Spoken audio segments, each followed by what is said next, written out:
Oh, empty.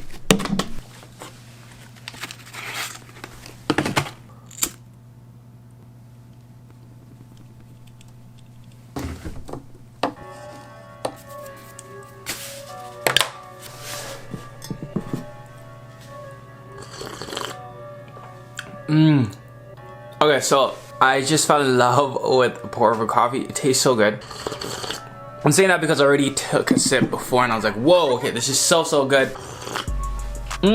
What's up, y'all? Welcome back to the channel. It's the boy Shingy. I am so excited to bring you guys yet another video. This one's gonna be a little bit different. It's gonna be a story time, which is something that I usually don't do on this channel. It's only due to the fact that, guys, I actually have not been feeling like making a lot of videos. I have a lot of things happening in my life behind the scenes that, you know, don't make me feel inclined to make any videos. So like, it's just a lot of stuff. But anyways, yeah, so instead of doing something like a photo vlog, I'll usually drop a photo vlog and, you know, just do something more complex, but I don't really feel like doing that. And guys, I've been really feeling a lot of like doing what I want, like fuck it, like do what the fuck I want. I'm just so tired of sort of like, well, I have never been this way based off of my channel and some of the stuff that I do, like sort of following a certain thing.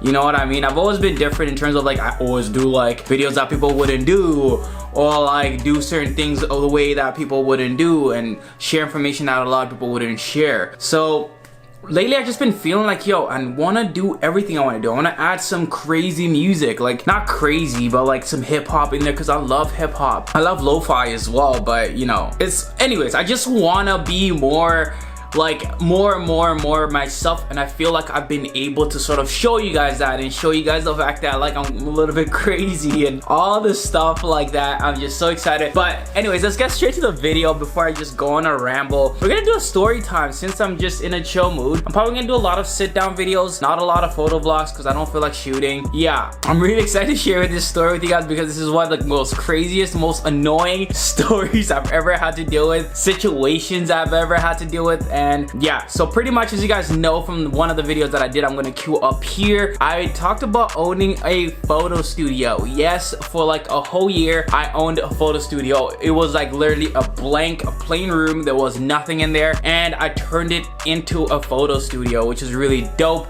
I'm gonna show you guys camera memory card full. But anyways, back to what I was saying. Yes, I'm going to share pictures as I tell you guys this crazy ass story. I did own a studio. It was so good. It was literally one of the best things I've ever done. Guys, I am a person that does what they love. I literally am the person that will go out and do that one thing I've always wanted to do, because one of the biggest things I've ever learned in life is you don't want to live with regrets, and you don't want to always over plan or like you know, over prepare, or say build excuses to say, oh, I can't do this because I have to save up some more. You'll never find a point where you are secure. You'll never find a point where you're the most comfortable. There'll always be room for improvement.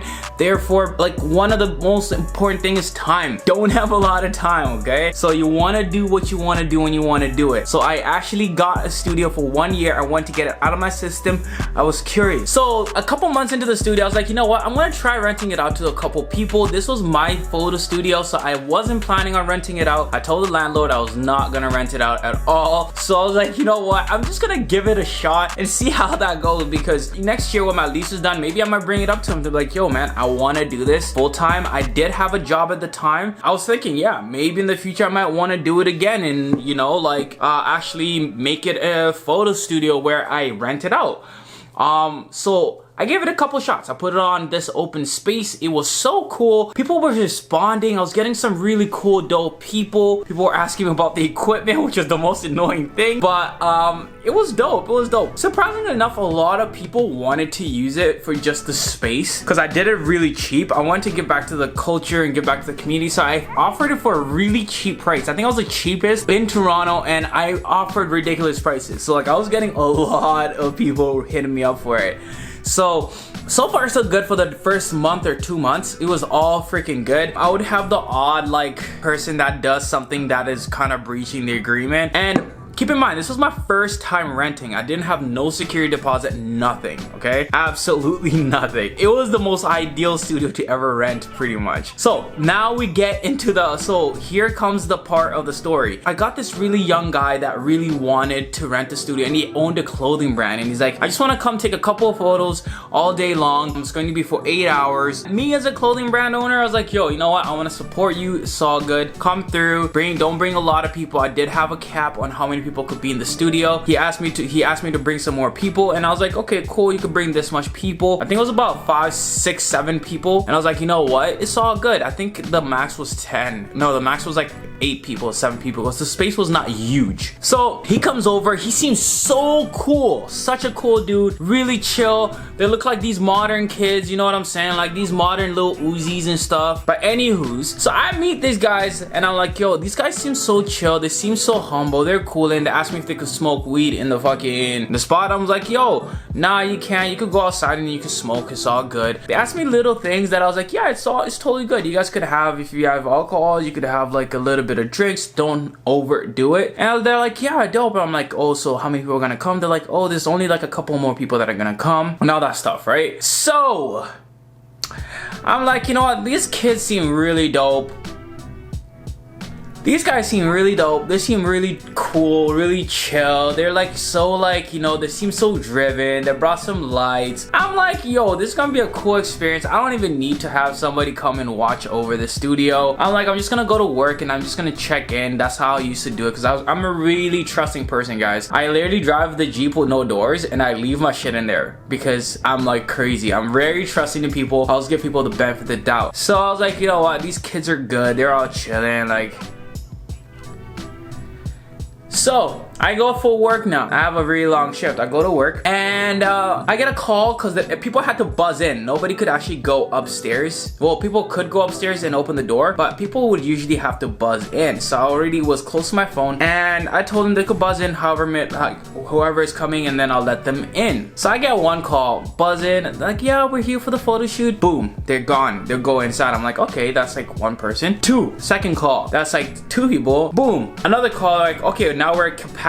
And then I give him a call. I'm like, hey man, how's everything going? Is everything good? He's like, yo, everything's good. And then he asked me a question. Like, I was like, yo, these kids are really dope. Like, they're so chill. And I asked him to show me some behind the scenes. They sent some behind the scenes and all that kind of stuff. I'm like, this is turning out to be so cool. I'm so happy that I could help and offer stuff like this. So now I get another call. I'm at work. I get another call to buzz in. I'm like, okay, this is weird. So I answered either way. I'm like, okay, these kids are good. Like, come on, Shingy, it's all good. I get like 4 calls, and keep in mind, my job was very pressing. So I was just like answering 9,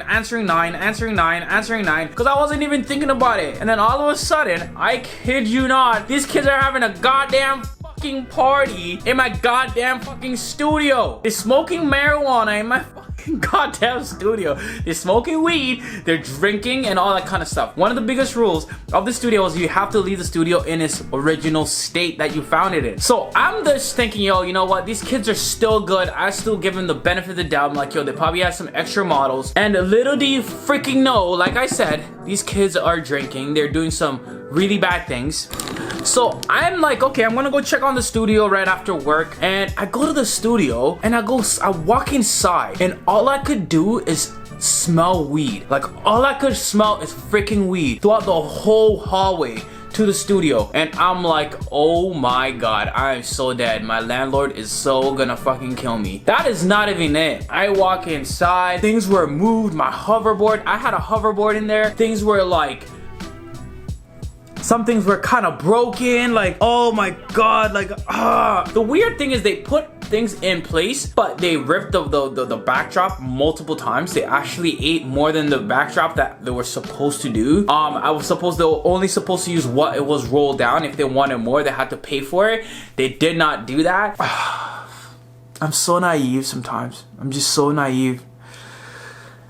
All of that, I'm like, okay, you know what? It's cool. These things I could fix. I had to put on a lot of incense. I had to air it out and all that kind of stuff. So little do you know, in the morning I get a message from my landlord. Shingy, what the fuck is going on? Da, da, da, and all that kind of stuff. I don't remember exactly, but I'm probably gonna put it over here because I have no fucks given. He's like, oh, like you're not supposed to be doing this. You're breaching your lease or whatever. People were like doing crazy stuff. And they're like, they were trashing the laundry room. They trashed all around the building. They took their trash from their party and they put it around the building. Can you believe that? They put the trash around the building, and this was all captured on camera, guys. I'm here like, goddamn, like at first I was like, yo, I'm just gonna say it was a small little issue with one client and all that kind of stuff, but they saw it was a full party. They trashed the elevator, they trashed the whole hallway, and I'm just so shocked. So at this point, I was so angry. I was so mad. I was so mad because I'm like, these freaking youths come over to these fucking idiots come over to my fucking studio and they mush up everything. They just mush up the whole thing. Everything mush up. I'm like, yo, what the hell? So now here's what I do. I'm like, okay, I'm gonna message them. I was gonna be calm. I'm like, Shingy,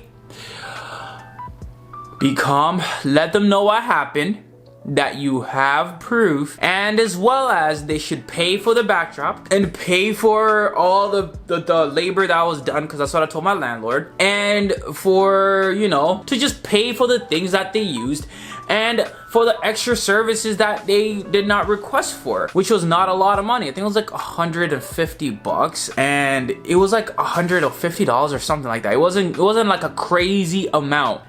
And I tell you guys, I'm so serious. I tell you guys, I'm going back and forth. They're apologizing. They're like, not even apologizing actually. They're like, oh, I didn't know that was happening. All this kind of stuff. They started making up some story. They're like, you know what, Shane, we're gonna pay you for it. Day one goes, not even a single payment. I'm messaging them, I'm like, guys, you know, this happened and all that kind of stuff. Are you guys gonna send the money? I need to pay my landlord part of that money. Did not respond to me, guys. Did not respond to me. They would always beat around the bush and all that kind of stuff. And now look at this now. I meet them at downtown Camera. They were doing their shit. I looked at them. They looked at me. The guy that actually initially rented the studio was all the way at the end, but the other guys that were in there, they saw me. They were looking. They were like, oh shit. And I was there with my girlfriend. We looked at them. We're watching them, and they told the guy that didn't see us that rented it, and I'm like, you fucking guys, man. If I was there with my boys, I don't even know what I would have done. If I was there with my boys, only because my girl was there. That's the only reason why I didn't say anything. But man of the story, don't be naive. Always put a security deposit if you own a studio. If you're trying to rent your studio out, always implement a security deposit. Number two, always tell them rules, like insane rules, and tell them if they break a security deposit, gone. And make sure the security deposit is a hefty one, because these people are fucked up. I tell everybody in the industry, do not work with these guys, and watch when I have a lot of influence, when I have a lot of followers, I'm gonna blacklist these guys. So man, I'm a creative. I work so hard for everything, and it's just like, yo, man, like, how am I gonna give you the benefit of the doubt? How am I gonna try to change the culture and help you out to be something better, and you spit in my face? It just doesn't make sense. It's the same with people that sell broken cameras and lie on eBay. Why are you lying? I get it, you want to make your money back, but as a creative, you should be more considerate. Like, dude, be more considerate. How would you like it if somebody did that to you? That's why I'm very petty. I'm a very petty person. I'm petty and petty. If you do something wrong to me, I will do the exact same thing back to you, and I'll ask you, how did that freaking feel? Because it's not cool. It's not goddamn cool. It's not cool. People need like that kind of behavior. Like, it's just so annoying. But either way, I saw one of my boys was about to shoot at them. He was like, oh, check out this awesome jacket. It was by them. And then I hit up my boy. I'm like, don't work with them. That's how it's going to be in Toronto. Every studio I'm going to go, I'm going to tell them, hey, do not work with these guys, because yo, that's messed up, bro. That's some messed up shit. And it is what it is, bro. Next time, like I said, man, next time it is what it is. It is what it is. It's simple. It is what it is. But that's about it for this video, guys. It's the boy Shingy. I hope you guys love this video. Don't be that guy. Don't trash people's shit. If you do, pay for it. If they honestly paid for it, guys, I would not be making this video today. But either way, like I said, y'all, thank you guys again for subscribing. It's the boy Shingy. If you really like this video, subscribe to the channel. There's a little square over here. Hover your mouse over that little square with orange on it. Hover over that square, hit the subscribe button. The video is going to continue. Do not worry, it's not going to cut out. And if you actually have dealt with a crazy situation like this, please tell me about it, because I feel like I'm the only person that deals with stuff like this. It is so annoying, okay? If you have any crazy story, please comment down below. I really want to read your crazy stories. It could be about clients, how clients have treated you, and the craziest thing you have dealt with. But with that being said, follow me on Instagram at shopbyshingy. Check out my portfolio at shopbyshingy.com. And check out the brand at shopwaybetterco.com. We're gonna be back in 2020. And last but not least, follow and hashtag at WePhotoGods to be featured. If you want me to check out your photos and to rate your photos and to hit you up in the DMs and say, yo, dope ass photos, and for me to write something really cool about your photo, follow and hashtag at WePhotoGods. Thank you guys again for watching. I'm going to be back with more cool videos and more outside the box stuff. I have so many great plans for 2020. Subscribe to the channel. Thank you guys again to everybody that supports me. 2,000 subscribers and 100, which is insane. We just hit 2,000. Let's get to 3,000 by the end of the year. I know we got a couple days, a couple weeks actually. I know we got a couple weeks, and I think it's doable. You guys are insanely supportive. We can make this happen. Deuces.